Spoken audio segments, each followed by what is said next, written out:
நாகப்பட்டினம் மாவட்டம் திருமருகல் ஊராட்சி ஒன்றியம் ஏனங்குடி, அம்பல், போளகம், எரவாஞ்சேரி, கொட்டாரக்குடி ஆகிய ஊராட்சிகளில் 3ஆம் கட்டமாக மக்களுடன் முதல்வர் திட்ட முகாமினை உயர்கல்வித்துறை அமைச்சர் கோவிசெலியன் அவர்கள் தொடங்கி வைத்தார்.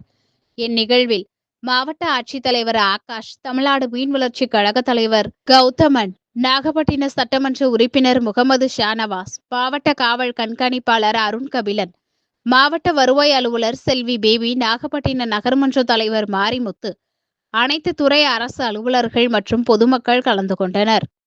நம்முடைய மாண்புமிகு முதலமைச்சர் அவர்களால் கொண்டு வரப்பட்டிருக்கிற ஒரு புரட்சிகரமான ஒரு திட்டம் தான் இந்த மக்களுடன் முதல்வர் திட்டம்.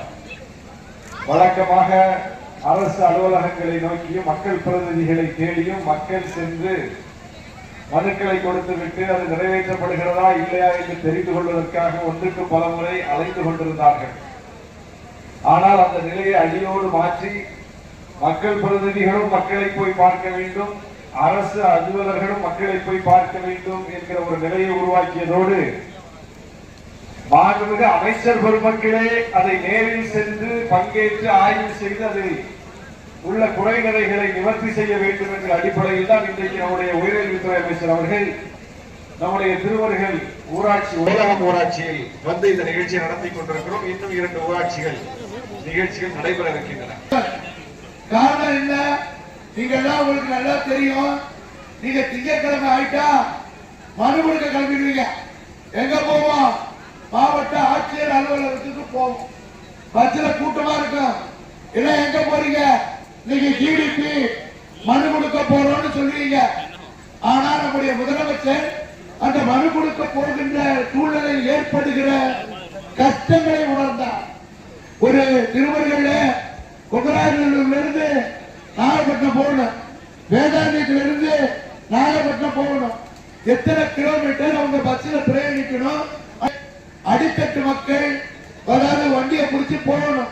இப்ப நம்ம தலைவர் பஸ்ல போறது உணர்ந்துதான் மகளிருக்கு இலவச பஸ் விட்டார், விடியல் பயணம். இருந்தாலும் நீங்க இந்த திட்டத்துக்கான மனுக்களை ஆட்சியர் அலுவலகத்துக்கு கொடுப்பதை அந்த கஷ்டத்தை உணர்ந்த தலைவர் உங்க பகுதிக்கு சட்டமன்ற உறுப்பினர், அமைச்சர், ஆட்சித்தலைவர், தமிழ்நாட்டில் இருக்கின்ற அனைத்து அரசு அலுவலர்களையும் உங்கள் பகுதிக்கு அனுப்பி வைத்து நீங்க வந்ததுல இருந்து நீங்க மனு கொடுத்திருப்பீங்க. பல்வேறு திட்டங்களை செயல்படுத்தி வருகிறது. முன்னாடி எல்லாம் ஒவ்வொரு துறை சார்ந்த திட்டங்களை பெறுவதற்கு பொதுமக்கள் அரசு அலுவலகங்களை அணுகி ஒரு படிவத்தை பூர்த்தி செய்து விண்ணப்பித்து காத்திருந்து அந்த திட்டத்தினால் பயன்பெற கூடிய ஒரு சூழ்நிலை இருந்தது. இப்பொழுது அரசாங்கம் அரசு அலுவலர்களும் மக்கள் பிரதிநிதிகளும் அமைச்சர்களும் மக்களை தேடி அவர்களின் ஊரிலே சென்று முகாம்கள் நடத்தி அவர்களுடைய குறைகளை நிவர்த்தி செய்வதற்கு முயற்சி எடுக்கும் பொருட்டு பல்வேறு திட்டங்களை செயல்படுத்தி வருகிறது.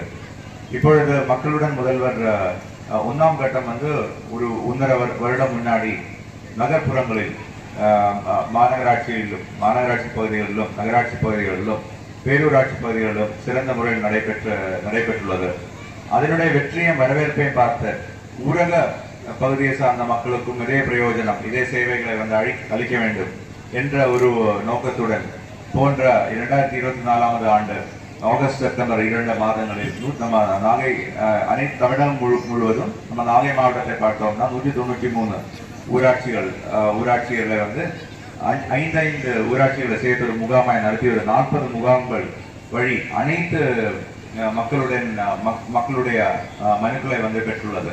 நம்ம நாகை மாவட்டத்தினுடைய புள்ளி விவரங்கள் பார்க்கும் பொழுது 30,000க்கும் மேற்பட்ட மனுக்கள் இந்த மக்களுடன் முதல்வர் ஊரக பகுதி 2ஆம் கட்டத்தில் பெறப்பட்டுள்ளது. மிகவும் வெற்றிகரமாய் நடைபெற்ற ஒரு சூழ்நிலையில் இது தொடர்ந்தும் இந்த சிறந்த திட்டத்தினுடைய பிரயோஜனம் சிறந்த திட்டத்தினுடைய பலன் மக்களிடம் போய் சேரணும் என்ற ஒரு உயர்ந்த சிந்தனையுடன் இந்த 3ஆம் கட்டமாய் விரிவாக்கப்பட்டுள்ளது. இந்த 3ஆம் கட்டத்தில் எங்கெங்க மக்களுக்கு தேவை அதிகம் இருக்கிறதோ அதே போல ஒரு 30 ஊராட்சிகளை நம்ம நாகை மாவட்டத்தில் தேர்ந்தெடுக்கப்பட்டுள்ளது. ஒவ்வொரு தொகுதியிலும் 10 ஊராட்சிகள் தேர்ந்தெடுக்கப்பட்டுள்ளது. இன்றைய தினம் மாண்புமிகு உயர்கல்வி துறை அமைச்சர் அவர்களால் நாகப்பட்டினம் தொகுதியில் உள்ள ஒரு 5 ஊராட்சியில் அவர் வருகை தந்து இந்த 3ஆம் கட்ட சிறப்பு முகாமை வந்து சிறந்த முறையில் துவக்கி வைத்து நடத்தி கொடுக்க உள்ளது. மின்சாரத்துறை, வருவாய் துறை, ஊரக வளர்ச்சி மற்றும் உள்ளாட்சி துறை, மதுவிலக்கு மற்றும் ஆயத்தீர்வு துறை, மாற்றுத்திறனாளிகள் துறை, சமூக நலம் மற்றும் மகளிர் உரிமைத்துறை, ஆதிதிராவிடர் மற்றும் ஆதிதிராவிடர் பழங்குடியினர் துறை, பிற்படுத்தப்பட்டோர், மிகவும் பிற்படுத்தப்பட்டோர், சிறுபான்மை நலத்துறை, மாவட்ட தொழில் மையம், வீட்டு வசதி துறை, கூட்டுறவுத்துறை, தொழிலாளர் துறை, சுகாதாரத்துறை, கால்நடை பராமரிப்பு துறை, வேளாண்மை துறை என்று 15 துறைக்கு மேற்பட்ட அதிகாரிகள் பெருமக்களே, அலுவலர்களே, மாவட்ட அளவிலான பொறுப்பாளர்களே பெருந்தளாக இந்த நிகழ்ச்சியில் பங்கெடுத்திருக்கின்றனர். எனக்கு முன்னால் உரையாற்றிய எல்லோரும் சொன்னார்கள், மாவட்ட ஆட்சித்தலைவர் பேசும்போது மக்களுடன் முதல்வர் என்ற சிறப்பு திட்டம் தொடங்கப்பட்டு இது 3வது நிலை திட்டமாக கேஸ் 3 கட்டமாக நடந்து கொண்டிருக்கிறது என்று குறிப்பிட்டு சொன்னார். 3வது கட்டம் என்று சொன்னால் முதலில் பல கட்டங்கள் நடத்தப்பட்டு மனுக்கள் பெறப்பட்டு தீர்வு காணப்பட்டிருக்கிறது. 2வது முறை இந்த திட்டங்கள் அறிவிக்கப்பட்டு மனுக்கள் பெறப்பட்டு தீர்வு காணப்பட்டிருக்கிறது. அதையும் மீறி 3வது கட்டம் ஏன் என்று சொன்னால் உழைக்கிற உழைப்பாளி, தொழிலாளி, கூலி வேலைக்கு போகிற என் சகோதரன் சகோதரி அவர்கள் எல்லாம் ஒரு அதிகாரிகளை, மாவட்ட ஆட்சியரை, கோட்டாட்சியரை, வட்டாட்சியரை, சட்டமன்ற உறுப்பினரை, நாடாளுமன்ற உறுப்பினரை, அமைச்சரை, வாரிய தலைவரை சென்று பார்த்து மனு கொடுத்து அந்த கோரிக்கைகளை நிறைவேற்ற வேண்டும் என்றால் நாள்கள் பல ஆகும், அலைய வேண்டும், செலவு செய்ய வேண்டும், போகிற நேரத்தில் அதிகாரிகள் இருக்க வேண்டும், இல்லை என்றால் அதுவும் இல்லை என்ற நிலை.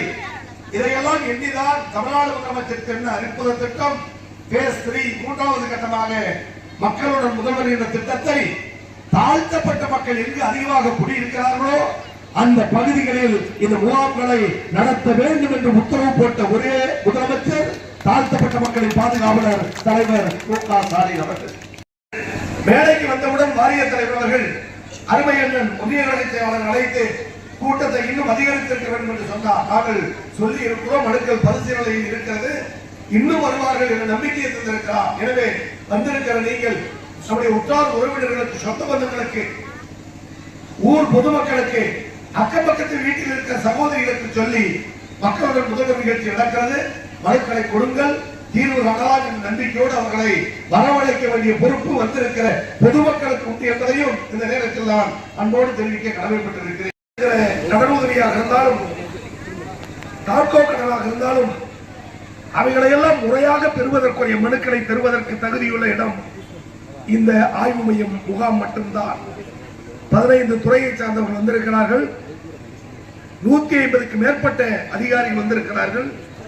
அவர்கள் கணனியிலே பதிவு செய்து காகிதத்தை காகிதமாக தூக்கி எறியாமல் கணனியில் பதிவு செய்து மாவட்ட ஆட்சித்தலைவருக்கு அனுப்பி வைத்து, உரிய துறை அதிகாரிகளுக்கு அனுப்பி வைத்து, முதலமைச்சரிடம் அனுப்பி வைத்து கொடுத்த கோரிக்கை மனுக்கள் அனைத்தும் நிறைவேற்றி தரப்படும் என்ற உத்தரவாதத்தை சொல்லுங்கள் என்று முதலமைச்சர் உங்களை நாடி தேடி எங்களை அனுப்பி வைத்திருக்கிறார். முதலமைச்சருடைய எண்ணம் என்னவென்றால் இந்த அரசு எல்லா வீட்டினுடைய கதவை தட்டி ஒவ்வொரு திட்டங்களை செய்து கொண்டிருக்க வேண்டும் என எண்ணுகிற முதலமைச்சர், அது பேருந்து பயண திட்டமாக இருந்தாலும், உரிமை தொகை திட்டமாக இருந்தாலும், பெண்களுக்கான புதுமை பெண் திட்டமாக இருந்தாலும், தம்பிமார்களுக்கான தமிழ் புதன் திட்டமாக இருந்தாலும், அது நான் முதல்வன் திட்டமாக இருந்தாலும், கிராமப்புற சாலைகளை மேம்படுத்துகிற திட்டமாக இருந்தாலும், அங்கன்வாடி கட்டிடம் மற்றும் பள்ளிக்கூட கட்டிடங்கள் திறக்கிற நிகழ்ச்சியாக இருந்தாலும், எந்த நிகழ்ச்சியாக இருந்தாலும் அது தமிழ்நாட்டு மக்கள் பலனடைய வேண்டும் என்று எண்ணுகிற முதலமைச்சர், எளிய தொண்டன் கோவிசெலியன் போன்றவர்கள் உங்களை நாடி தேடி வருகிறோம் என்று சொன்னால் நீங்கள் எங்களை நாடுவதை விட அரசாங்கமே உங்களை நாடி வருகிறது என்பதை புரிந்து கொள்ள வேண்டும். எனவே இந்த அற்புத இவரை தொடர்ந்து பாதூர் நிசா பேகம், இவரை தொடர்ந்து திரு முனுசாமி அவர்களுக்கு காதோலி கருவி வழங்கப்படுகிறது. முனுசாமி அவர்களுக்கு காதோலி கருவி வழங்கப்படுகிறது. தாக்கம் மூலமாக தமிழ்நாடு நலவாரியம் சார்பாக முதலமைச்சரின் விரிவான இதைத் தொடர்ந்து பத்மா அவர்களுக்கு வழங்கப்படுகிறது. இதைத் தொடர்ந்து அமுதா அவர்களுக்கு